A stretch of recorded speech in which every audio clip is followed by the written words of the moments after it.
Bonjour à toutes et à tous et bienvenue dans le Réveil de Corbeau News Centrafrique, en direct du Studio C. Accrochez-vous bien, car l'actualité nous emporte aujourd'hui dans les méandres de notre souveraineté nationale. On se demande quelle part de cette souveraineté reste vraiment entre les mains de nos institutions.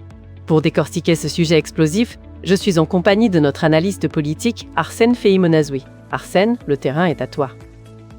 Merci Adèle, c'est un plaisir d'être avec toi pour démêler ce sac de nœuds. La question que tu poses est au cœur de notre existence en tant que nation. Par définition, un État est une entité juridique qui exerce son autorité sur un territoire et sa population. Un territoire, une population et un pouvoir politique organisé, c'est la base, n'est-ce pas Arsène? Mais chez nous, on a l'impression que c'est une façade. Exactement, Adèle. En apparence, la République centrafricaine remplit les critères. Nous avons un dictateur, même si son élection a laissé beaucoup de questions. Un gouvernement, une assemblée nationale et une constitution qui, sur le papier, organise nos pouvoirs et garantit les droits des citoyens. Donc, on a le costume, mais est-ce qu'on a le corps pour le remplir? Parce que la souveraineté, ce n'est pas juste avoir des institutions, c'est aussi être capable de prendre ses propres décisions. Précisément. Les grandes notions d'État et de souveraineté ne se limitent pas à l'existence des structures. Elles impliquent la capacité exclusive de l'État à prendre librement ses décisions stratégiques, à défendre l'intégrité de son territoire et à gérer ses ressources naturelles comme il l'entend. Et c'est là que le bas blesse, n'est-ce pas? Parce que ce formalisme juridique, cette belle image, elle est bien loin de notre réalité. Oui, Adèle, c'est là que le décalage est criant.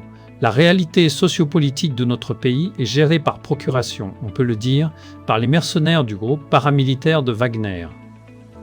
Des mercenaires qui dictent la conduite de l'État, c'est ce que tu appelles une souveraineté sous influence? Absolument. C'est une souveraineté sous influence, ou asymétrique. Les Wagner jouent un rôle central dans les hautes sphères de décision de notre pays. L'opinion publique a bien compris qu'un partenariat sécuritaire avec des mercenaires peut être envisagé en droit international, mais lorsque ce partenariat devient vital pour la survie du régime, alors là, on a un problème majeur. Un problème majeur, oui. Parce que si le régime ne survit que grâce à eux, ça signifie que notre pays ne conserve que les apparences de l'État, mais la direction du pays lui échappe. C'est tout à fait ça, Adèle, et sans souveraineté réelle, il ne peut y avoir d'État digne de ce nom. Par conséquent, notre nation se transforme en un État affaibli, un État sous emprise, voire sous occupation. Sous occupation, Arsène. Ce sont des mots forts. Donc, le vrai défi pour cette 7e République, c'est de savoir si le pouvoir à Bangui peut reprendre le contrôle de son propre destin. C'est une tâche colossale, tu l'as dit, de la mer à boire. Une tâche immense. Et dans ce contexte de désespoir, le citoyen lambda, toujours inquiet, se pose des questions légitimes. Comment construire une souveraineté durable si le pouvoir ne contrôle pas ses moyens de défense et de décision?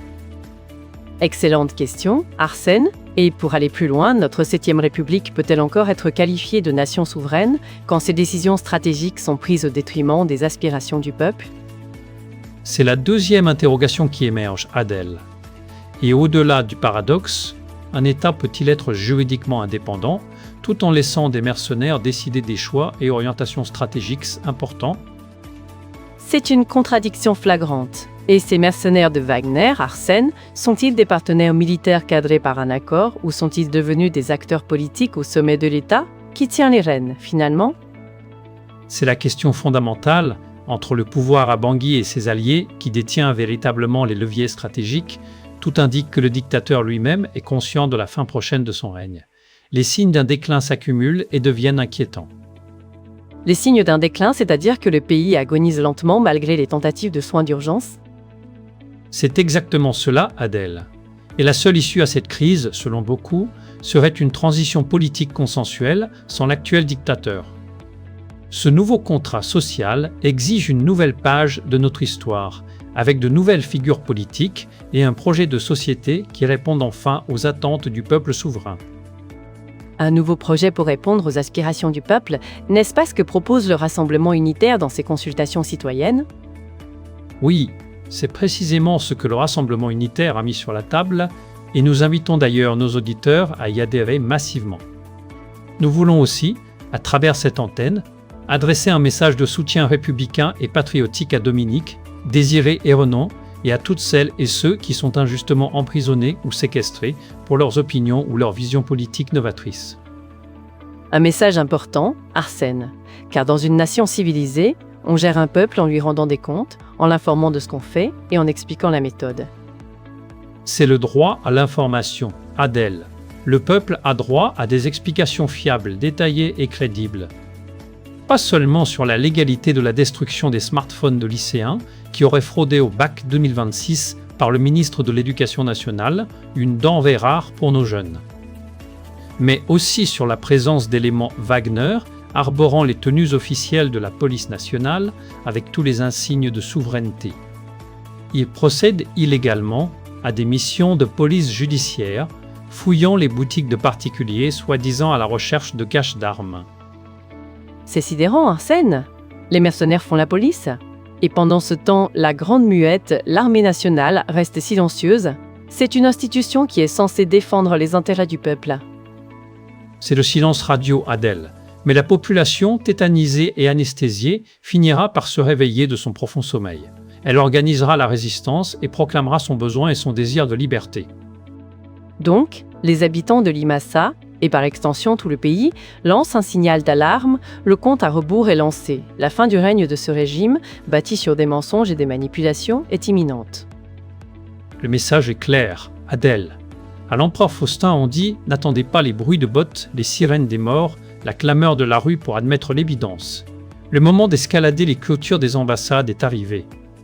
Il serait judicieux, et dès maintenant, de démissionner avec honneur, plutôt que d'y être contraint par ceux-là même qui vous respectaient. Mais attention. Mais attention quoi, Arsène? Ne le dites à personne.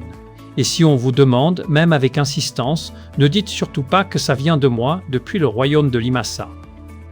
Le royaume de Limassa a parlé. Merci Arsène Feimonazri pour cette chronique sans concession. Merci Adèle. C'était un article incisif de Bernard Solambi-Doudou, daté du 25 juillet 2026.